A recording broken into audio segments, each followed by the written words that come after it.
Bonjour, bonsoir très chers internautes, ça dépend de l'heure à laquelle vous êtes en train de nous suivre et surtout de votre situation géographique. Vous êtes bien connecté sur www.congosakola.org. Ce n'est plus congosakola.com comme avant, maintenant c'est congosakola.org. Donc si vous allez sur www.congosakola.org, vous tomberez sur nous. Alors aujourd'hui, encore une fois, je reviens devant vous pour vous présenter quelqu'un. Pas n'importe quelle personne. Comme vous le savez, nous allons toujours à la recherche de gens qui sont un peu rares, de gens qui ont toujours quelque chose à apporter à la communauté congolaise en particulier. Et aujourd'hui, j'ai pour vous quelqu'un qui va lui-même se présenter. Bonjour monsieur. Bonjour. Alors comment allez-vous? Je vais bien, merci. Alors vous êtes bien sur www.congosakola.org, les gens qui vous regardent de partout dans tous les quatre coins du monde. Si vous pouvez vous présenter à ces gens-là qui sont en train de vous regarder en ce moment. Ok, merci. Merci pour la visite. Il n'y a pas de problème. Je m'appelle Eyanga Jean-Pierre. De par nos noms des Congolais, je m'appellerai Jean-Pierre Eyanga Ekumiloko. Ceux qui me connaissent m'appellent communément Docteur Eyanga parce que je suis docteur en médecine vétérinaire. Je suis spécialisé en virologie. Voilà, je viens de la République démocratique du Congo. Je suis marié, père de famille. Je suis même 3 fois grand-père. Je suis en Irlande depuis 1997. En l'an 2000, j'ai créé l'organisation Integrating Ireland.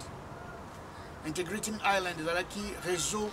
Il y a une organisation non gouvernementale pour promouvoir le modèle d'intégration des immigrés. C'était une organisation costaude. Bon, en 2009, on a créé l'entreprise GEE Consulting and Partners. GEE Consulting and Partners est à servir pour connecter hommes d'affaires irlandais, européens, dans le marché africain, vice versa. Donc, Nadji Consulting est dans 3 divisions. Division Mokoya, commerce international, investissement au développement. Deuxième division, il y a développement professionnel. Pour former en Afrique. Et puis troisième division, il y a consultant en gestion. Consultant en gestion. Donc, ce qui est une entreprise, problème les alliés, GE Consulting and Partners à côté d'un expert naïe, par contre, la diagnostic, qu'est-ce qui se passe dans l'entreprise Wana, identifier problème, proposer solution. Bon, solution Wana est à appliquer dans l'entreprise ou bien expert Wana, à quoi GE Consulting à quoi entreprise Wana, expert Wana à Vandi, c'est alliance moko à long terme na entreprise Wana. Et puis bon, l'autre forme, l'expert va former l'entreprise à mettre en place, à appliquer la solution qui a été proposée. Voilà. Ça, c'est le boulot de GE Consulting. Mais il y a un aspect très important sur lequel j'aimerais insister. C'est que nous identifions, nous cherchons nous travaillons avec des consortiums financiers internationaux pour financer des projets de développement, des projets de tout genre, de tout domaine, que ce soit à l'agriculture, dans les télécommunications, dans les infrastructures, dans la production industrielle. Voilà. Dans tous les domaines, nous sommes à même, et c'est ce que nous faisons, nous trouvons des financements au niveau international pour des projets en Afrique. Jusque-là, nous nous sommes concentrés sur l'Afrique centrale. Merci beaucoup. Aujourd'hui, si vous êtes venu sur Congo Sakola, je pense que ce n'est pas pour nous parler de ce que vous faites. Ou bien vous avez autre chose? Bien, je viens à vous parce que j'ai entendu dire que vous êtes en train de faire un très bon travail. Oui. Et donc, je vous rends hommage. Merci beaucoup. Je rends hommage à votre travail. Mais la grande raison, c'est un peu faire connaître ce que moi je fais. Je crois que ce que je fais, ce que j'ai fait jusque-là dans ma vie, et en particulier ici en Irlande, peut inspirer d'autres personnes. Enfin, en particulier, le point d'aujourd'hui, c'est que j'ai écrit un livre. J'ai écrit un roman qui s'appelle Enfin éclos d'un vase clos, qui a été publié par les éditions L'Harmattan à Paris. Et nous allons faire le lancement de ce livre le lundi prochain, 22 juin, à 17 h au Milton Park à Ranelagh. Voilà. C'est à Dublin, hein, Ranelagh? C'est à Dublin, c'est à Dublin. Alors, très chers internautes, comme vous avez bien entendu, le docteur Eyanga vient d'écrire un livre, Enfin éclos d'un vase clos. Alors, docteur Eyanga, c'est votre premier livre? Bien, comme roman, oui, c'est mon premier roman. Mais j'ai écrit des poèmes ensemble avec d'autres personnes. Mais surtout, ce qui est plus important, c'est que j'ai écrit plus des publications scientifiques. Parce que de par ma profession, je suis chercheur. J'ai écrit des publications scientifiques sur les virus, que ce soit au Congo, que ce soit ici en Europe. Voilà. Alors, le docteur Eyanga, vous avez écrit un livre, ce joli livre déjà, Enfin éclos d'un vase clos. On va parler un peu de ces livres-là. Mais avant que nous puissions rentrer dans le détail de ces livres, j'aimerais bien savoir comment cette idée-là vous est venue. Parce que vous êtes docteur en vétérinaire, et les livres que vous venez de parler, si j'ai bien vu, parce qu'en parcourant le livre, j'ai vu qu'il n'y a rien vraiment de... on ne parle pas de la médecine dans ce livre, on ne parle pas non plus du... Comment vous appelez ça? Des virus. Des virus. Alors, apparemment c'est un livre qui a un caractère littéraire. Mais avant de parler de ces livres-là, qu'est-ce qui vous a motivé? Parce que vous êtes médecin, vous êtes habitué à soigner des animaux, mais tout d'un coup, l'idée vous est venue d'écrire ces livres-là. Mais d'où vous est venue cette idée-là? Bien. Qu'est-ce qui vous a inspiré? Ok. Il faut d'abord savoir que moi, écrire et lire, c'est une passion. Moi, j'aime lire, j'aime écrire. J'ai écrit, comme je vous ai dit, j'ai écrit des poèmes, j'ai écrit des publications scientifiques. Mais ceci, effectivement, c'est la première fois que j'écris un roman. Alors, comment est-ce que l'idée m'est arrivée? L'idée m'est arrivée, en fait, j'étais en 94, j'étais à Paris, je venais de l'école vétérinaire de Mésalfort, où je travaillais là-bas. L'Agence internationale de l'énergie atomique m'avait envoyé là-bas pour faire un travail commun avec des chercheurs d'autres pays sur la promotion de l'utilisation de l'énergie atomique à des fins pacifiques pour diagnostiquer les maladies, pour soigner les maladies. Et donc j'étais dans le train, rentrant à la maison, et alors je regardais le beau paysage De Paris. de Maison-Alfort. Ouais.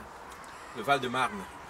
Et puis quelque chose m'a dit, Jean-Pierre, ça serait très beau de décrire ce paysage-là. Mais pourquoi tu n'écris pas un livre? Écris un livre. L'idée m'est arrivée comme ça. Et alors j'ai pris le bloc-notes que j'avais, j'ai commencé à écrire la toute première page de ce roman. Je l'ai écrit dans le train. Ce jour-là, c'était, je crois, aux heures de 18h30. En venant de Maison-Alfort. En venant de Maison-Alfort. Pour aller vers Paris. Pour aller, non, pour aller vers Ivry. Ok. Je vivais dans les 91. Dans les Saunes. Pour aller vers Ivry. Donc c'est dirigeant vers la ville de Et alors, Saint-Georges. Ouais. voilà. Et alors, je regardais ces beaux paysages-là et l'idée m'est arrivée et j'ai commencé à écrire la toute première page de ce roman. Donc la toute première page de ce roman a été écrite, donc vous étiez dans le train l'idée vous est venue dans le train, Voilà, en voyant le paysage de Maison Alfort. voilà. Mais à part ça, est-ce qu'il n'y aurait pas eu d'autres personnes qui vous ont poussé un peu, qui vous ont aidé à commencer à écrire ces livres? Parce que l'idée vous est venue, bien sûr, vous étiez seul dans le train, mais par contre, il n'y a pas eu d'autres personnes. Parce que quand l'idée vous est venue, maintenant, pour avoir ce courage-là, de commencer à écrire jusqu'à ce que les livres soient publiés, est-ce qu'il n'y aurait pas eu des gens qui vous ont poussé, qui vous ont aidé, votre entourage, je ne sais pas? Des gens qui m'ont poussé à écrire le livre, non. Par contre, il y a des gens qui m'ont poussé à terminer le livre. Ah, Et là, je rends surtout hommage à ma fille aînée, Tania et Yanga. et là, quel âge aujourd'hui, votre fille? Tania a maintenant exactement 30 ans. 30 ans, c'est elle qui vous a poussé. Ouais, c'est elle qui m'a poussé, c'était l'année passée. Elle m'a dit, papa, tu nous as toujours dit que les gens qui réussissent dans la vie, ce sont ceux qui terminent, ceux qui commencent. Ouais. Mais c'est curieux, toi tu n'as pas encore terminé ton livre. Tu nous avais dit que tu l'avais commencé en 94 et jusque-là tu ne l'as pas encore terminé. Qu'est-ce que tu attends? Alors là c'était comme une petite gifle et je me suis dit, il faut que je termine ce livre avant la fin de cette année, c'est-à-dire l'année 2014. C'est ainsi que je l'avais terminé avant l'année 2014. Elle s'appelle comment encore la fille? Tania et Yanga. Tania et Yanga, un petit coucou. Voilà. Merci pour tout ce que vous avez fait. Ouais. Elle m'avait beaucoup encouragé. C'est grâce à vous que Oui. papa a terminé son Oui, livre. oui, oui. Il y a elle. Et puis aussi, elle en a parlé à ses frères et sœurs. Hmm.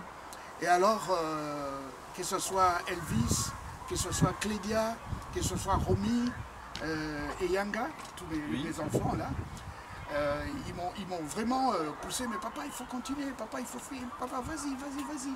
Et alors, j'ai déterminé. Ils m'avaient même donné des idées sur la couverture, voilà. Donc le livre est là, enfin Voilà. éclos d'un vase clos. Alors, docteur, qu'est-ce que vous avez parlé dans ces livres-là? Quelles sont les thématiques que vous avez utilisées pour écrire ces livres? Il y a quoi? Quels sont les thèmes qui sont utilisés dans ce livre? Bien. Le grand thème de ce livre, c'est les enfants victimes innocentes des divorces. Je pourrais plutôt dire les enfants innocentes victimes des divorces. Ça, c'est le grand thème de ce livre. Évidemment, il y a des sous-thèmes, comme par exemple, lorsque vous êtes en train de trimer, lorsque vous êtes en train de passer des moments difficiles, Ouais. il faut tenir bon. Il faut continuer. Il faut continuer à lutter. Vous allez réussir, certainement. Vous allez certainement réussir. Mais il ne faut pas laisser tomber les bas. Il faut continuer à lutter et à aller de l'avant. Là, vous parlez des enfants qui sont... N'importe qui. Ok. Mais ici, c'est surtout les enfants qui ont montré une certaine, comme on le dirait en anglais, resilience. Les enfants ont montré une certaine ténacité. Détermination. Et une détermination. Et ils ont réussi. Voilà. Et ce sont ces enfants-là à qui vous rendez hommage dans ce livre. Oui, oui, voilà. C'est les thèmes, le plus grand thème qui a été Les utilisé dans enfants le livre. innocentes victimes des divorces. En fait, je suis en train d'inviter les parents. Vous savez, les parents, quand ils se rencontrent, les adultes, lorsqu'ils se rencontrent, pour créer un foyer, ils s'aiment, ils se décident à avoir des enfants. N'est-ce pas? Oui. Les enfants qu'ils font ne leur ont pas demandé de les mettre au monde. amener Au monde. sur cette terre. Oui. Les enfants ne leur ont pas écrit, ont téléphoné, écoutez, amenez-nous sur la terre, amenez-nous dans le monde. Ce sont les parents qui Ce décident. sont les parents qui ont pris cette décision.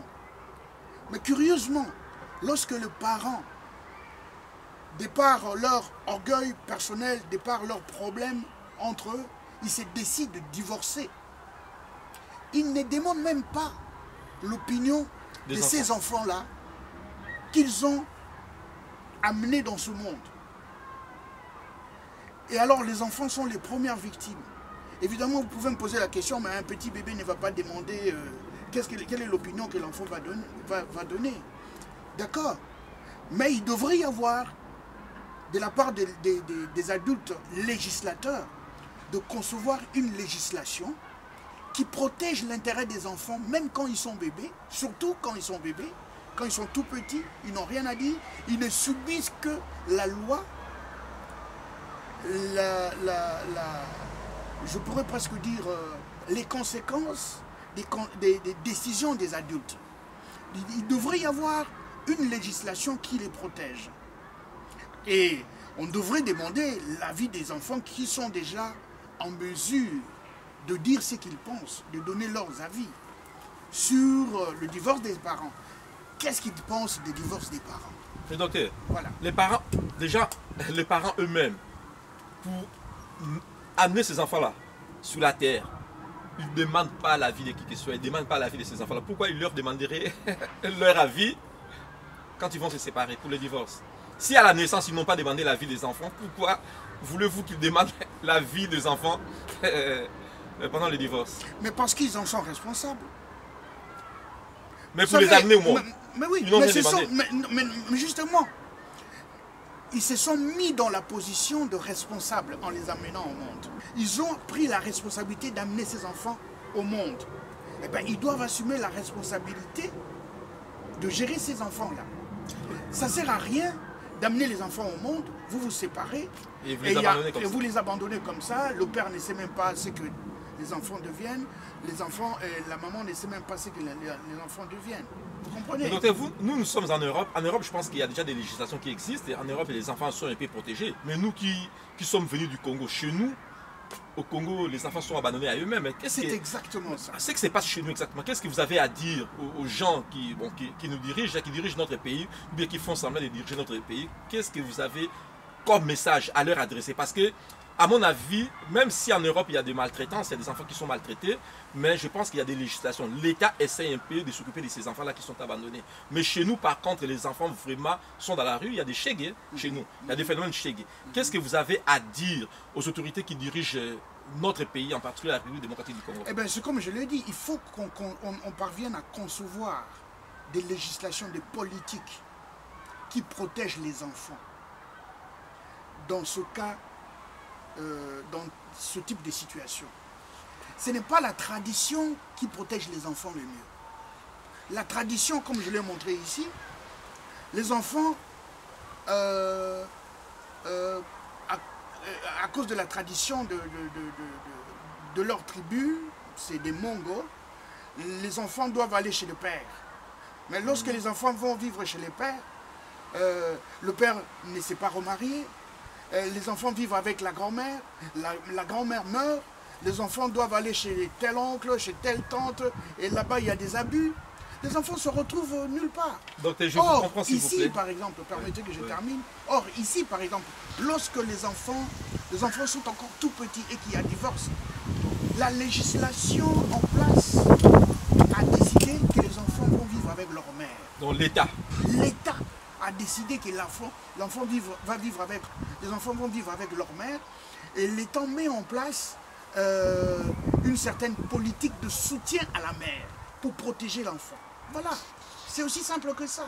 Mais il faut que l'État, les politiques puissent concevoir des législations qui protègent les enfants dès la naissance, dans les cas de divorce et peut-être d'autres situations. Voilà. Je comprends tout à fait, docteur. Heureusement, ici en Europe, l'État essaye de mettre en place des institutions pour s'occuper de ces enfants-là. Chez nous, ce n'est pas encore le cas.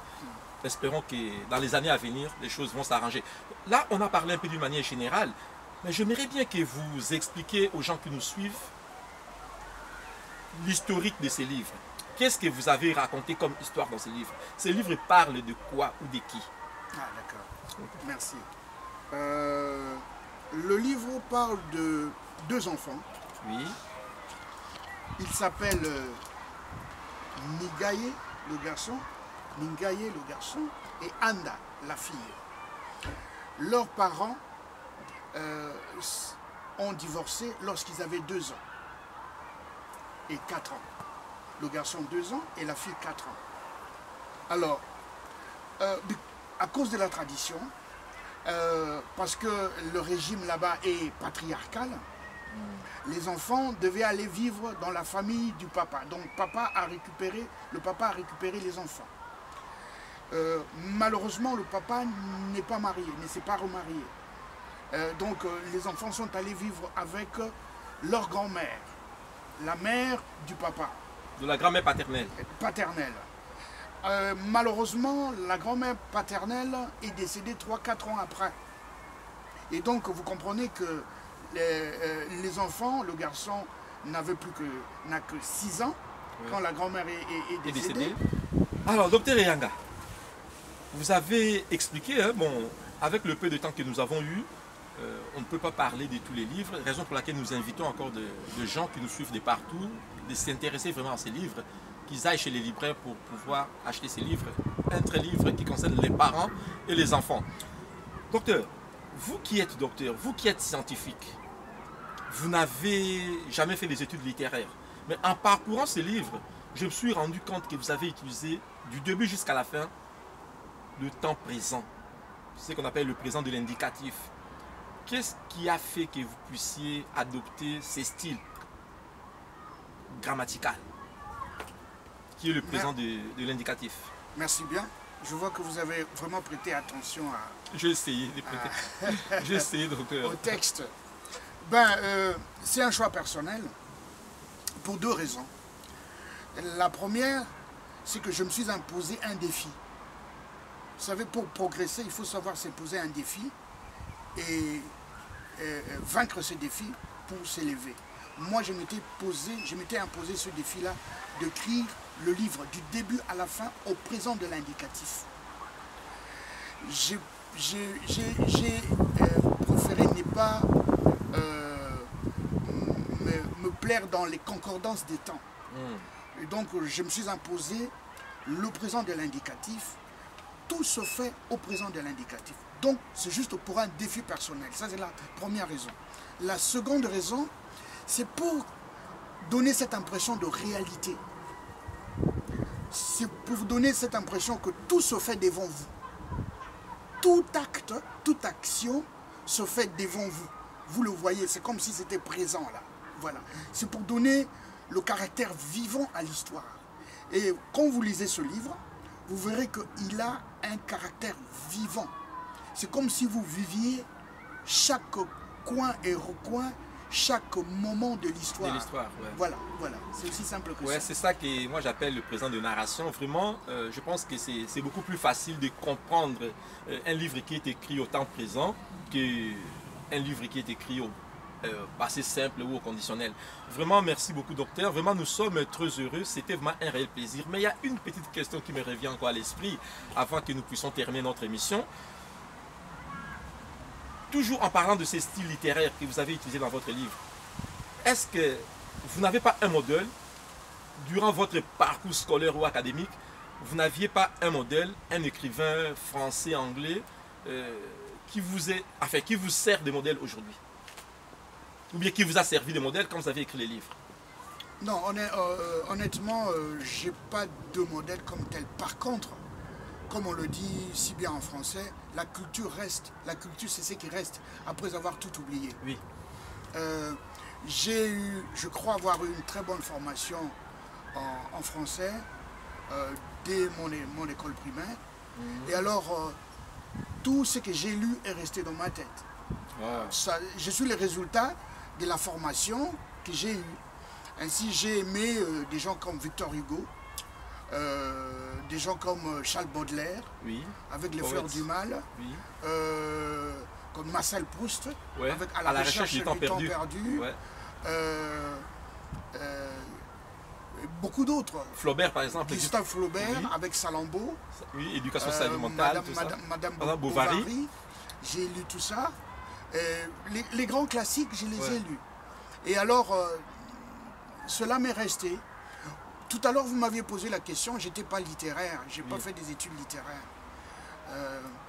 Mais vous savez, pour écrire, vous n'êtes pas obligé forcément de faire des études littéraires. Vous pouvez avoir fait des études pédagogiques ou scientifiques et vous pouvez écrire. La preuve, vous l'avez. Donc c'est la passion. C'est la passion. L'amour. C'est la passion, comme je vous l'avais dit dès le début. Oui. j'ai la passion de lire et d'écrire. Voilà. Merci beaucoup, docteur. Nous sommes en train d'avancer petit à petit vers la fin de notre émission. Une dernière question, je crois que c'est la dernière vraiment. Alors, le 22 juin, j'ai une invitation ici. Donc, vous avez invité tout le monde pour venir à l'adresse indiquée. C'est pour faire quoi? Qu'est-ce que vous allez dire aux gens ce jour-là? Pourquoi l'idée vous est venue? Parce que votre livre est déjà écrit, votre livre est déjà publié.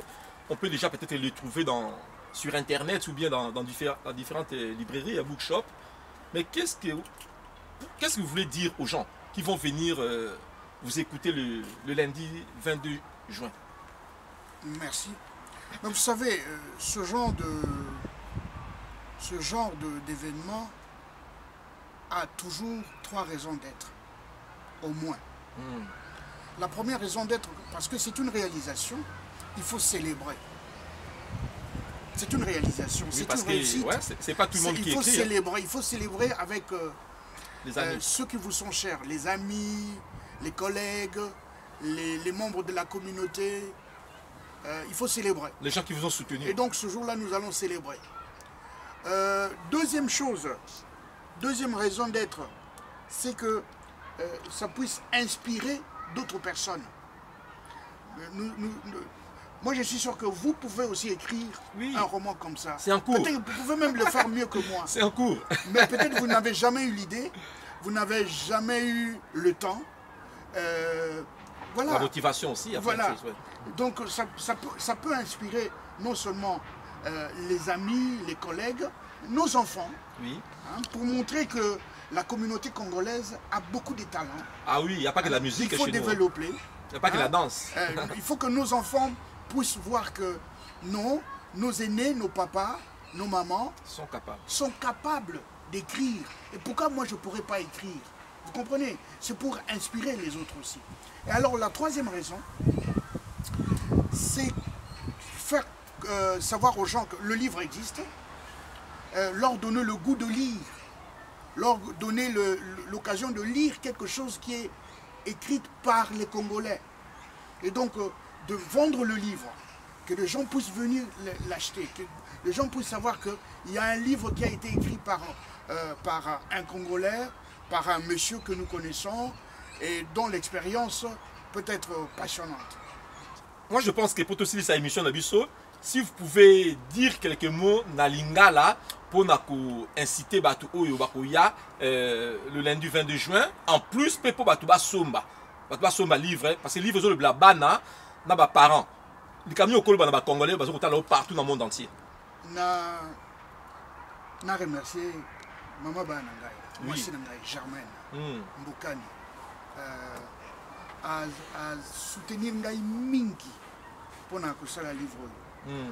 Na ba conseil, Kanisa, na ba 2h du matin, Mobala Zokoma, Azaye Moko. Elle a fait beaucoup de sacrifices, franchement. C'est pas facile. Donc, nous avons remercié de tout cœur. Et nous avons encouragé ma maman, Basali s'appelle Mibaï Nabango, encourager Mibaï Nabango, sur Bazan Misala. Donc, ça, c'est la première des choses. Vraiment, je crois qu'elle le mérite. Elle mérite même plus que eux, na lobby. Deuxième chose, Baboti, Biso, Baboti, Congolais, Congolaise. La bande ko bikolo mususu. Bana na biso bazali ba trésor. Eza facilité soki bosi bo balani, boboti bana, boya ko décider bokabwana. Lero wana boza ko décider bokabwana. Est-ce que boza ko mituna bana oyo bakokoma ndenge nini? Bana oyo bakosala nini? Bana oyo situation na bango ekozala nini? Souvent lera ko kabwana ezalaka orgueil. Asala inga boye. Ya sala inga boye. Yo za ko supporter situation na yo te. O moninga mobali to mwasi asali yo. Mais yo mituni bo. Yo lingi susu boka bwana. O lingi susu bova ndesika moko te parce que o moni pasi mingi a humilier yo. Boko sikoyo bana. L'air bana mwana avandi et pas ya maman papa zate. Parce que ba divorcer, ba poni ba divorcer. Je parle pas, il peut y avoir d'autres cas. Oui. Maintenant, la zone kaya divorce. ba poni ba divorcer. Humiliation ni moi nazana. L'air avant dit sans papa, avant dit sans maman. Parce que ba poni ba divorcer. Situation ni baza ko vivre. Évidemment, on ne peut pas généraliser. Quand il y a divorce, peut-être ils en ont justifié. Mais tout ce que je veux dire, c'est que ceux qui peuvent décider de divorcer, pour assumer ma responsabilité nabino en tant que parent par rapport à Bana. Bana bazala abandonné té. Bana bazala délaissé té. Pour assumer ma responsabilité nabino. Même ceux qui peuvent divorcer, mais pour assumer ma responsabilité nabino. Ça, c'est la première des choses. Deuxième chose, on a ça. Pas si, on peut vivre dans ma situation, il n'y a pas si. Mais situation n'est pas si ceux qui ont décidé, ceux qui ont dit que kangama, nanzambe, pena effort na yo moko, oko réussir. Bana oyo, bazana livre to décrit na livre, ba souffra ki mingi. Mais le kola ba tenaki, qu'il faut ba réussir. Omoni? Voilà, les deux leçons à retenir ce soir. Merci beaucoup, docteur Eyanga. C'était vraiment un réel plaisir. Yako Zanayo Elongo, Yako Lobela livre Oyo, enfin éclos d'un vase éclos. Vraiment, toujours au Senga, tout partout dans le monde entier, dans les États-Unis, qu'on s'adressait à M. Gabriel Yombe Mawashi, Bakanga Bakraka Balemba, vraiment livre Yango Yo pour na Somba, livre Oyo et Zali pour na Biso parents Pebana. Je profite de cette occasion pour remercier un ami dans l'ombre, Moutou Asalaka Eli Oezala Kitoko, Nekonanga Prosper Mbemba Oazaki derrière la caméra, puis na remercier Lissousou. Maman Moko Azali na mène, une maman qui m'est très chère, maman Marie-Noël Nani, na mène dans les États-Unis. Maman, cette émission Ezali P dédiée pour Nayo. Vraiment merci, Mbote na baton surtout, au Balandakabiso, na www.congosakola.org. Merci beaucoup, docteur. Merci. Et à la prochaine. Au revoir. Chanterons-nous, oh, comment chanterons-nous à Dieu sur la terre étrangère. Comment chanterons-nous, oh, comment chanterons-nous, oh, comment chanterons-nous Dieu sur la terre.